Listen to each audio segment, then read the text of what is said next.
Alright, I want to do a quick walkthrough of how you guys are going to be taking the measurements on vibration analysis. So I have the accelerometer plugged into the machine at the top here, and right now it's kind of stretched out and it's on the motor drive end. So those will be I'm just using that as an example. So when we do this, this is the home screen. So you can get to the home screen by hitting the little house.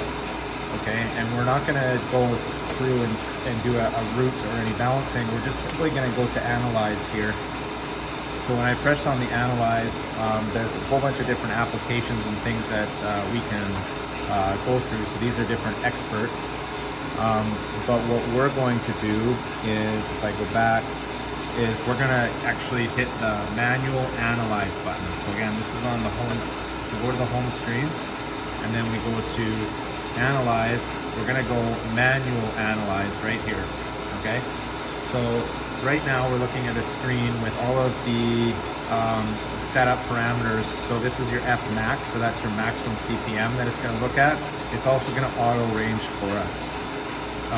The windowing is set for Hanning, so that's just a standard setting there. And then the averaging is going to give us 4 normal averages. So it's going to take 4 kind of snippets and average it together so we can set how much averaging we have. And again, that part of it is just when we're doing the vibration. If something happens, some kind of anomaly, it's not going to affect or alarm our readings. One other thing I want to point out is that we have to keep this plugged in while we're doing it. So I've got this plugged into the wall there. And so please be careful to not trip on any of the cords or damage anything while we're working here. Okay, so all I have to do now, once I have everything set up, is just hit this button in the top right corner, and then it'll start taking our readings. So you can see that I've got it in velocity right now. I've got it in inches per second. So I'm going to go ahead and I'm going to take the velocity reading. So if I hit that button, it's taking averages, 1, 2, 3, 4. And now what we're looking at here is our FFT, or our vibration signature. Okay, so if I switch the plot type, I can look at the time waveform. I can look at a comparison between the spectrum and the time waveform. And then I can also expand the y-axis or the x-axis, or I can compress the x-axis. So this is a fully compressed x-axis. The x-axis is along the bottom, the y is along the top. So I can expand on it. And if I want to find out what any of these values are, I can ramp up I can expand the x-axis or contract it.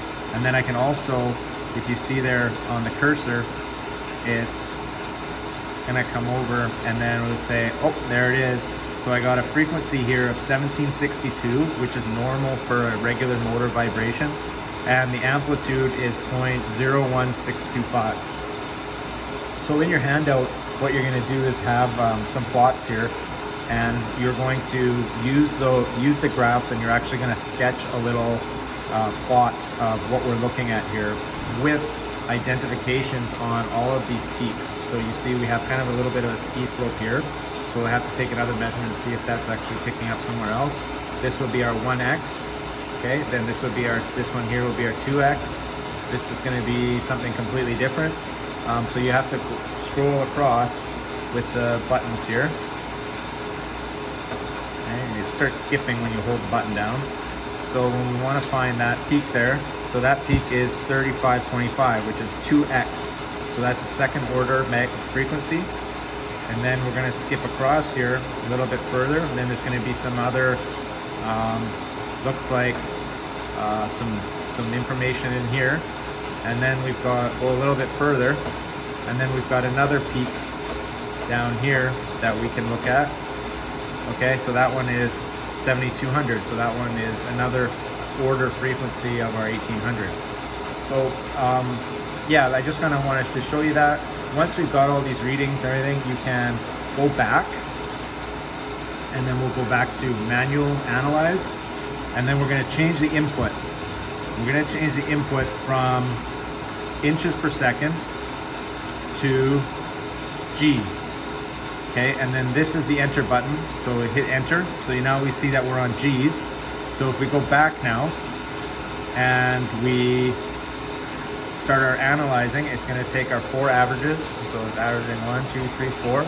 And now you here see we have another spectrum. And this spectrum is in acceleration.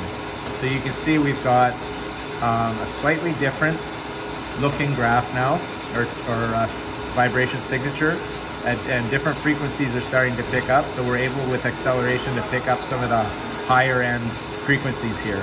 So that's going to be your assignment. So you're going to take this this FFT also, and then you're going to sketch this one in, and then you're going to have to go across and you're going to have to identify all of these peaks, where the peaks are, what the frequencies are, and the amplitudes in acceleration. So the frequency and everything is down here at the bottom. And then it wouldn't hurt while you're there to take a quick look, and then you can actually expand the x-axis. You can we can look at our time waveform, okay, and see if there's anything spiking or that looks suspect in line with our RPM. This looks pretty standard. Okay, so switch plot type. There we go. We can look at them both. So the main thing here is that I want you to figure out where these peaks are, what the amplitude is. You're going to sketch them in. You're going to graph or put them in the chart of identifying what CPM, how many inches per second, how many Gs, what possible causes there might be, and then you look at how you could use phase analysis to narrow it down and identify what those possible causes could be. So that's in a nutshell a walkthrough of the assignment. I'm going to stop it there.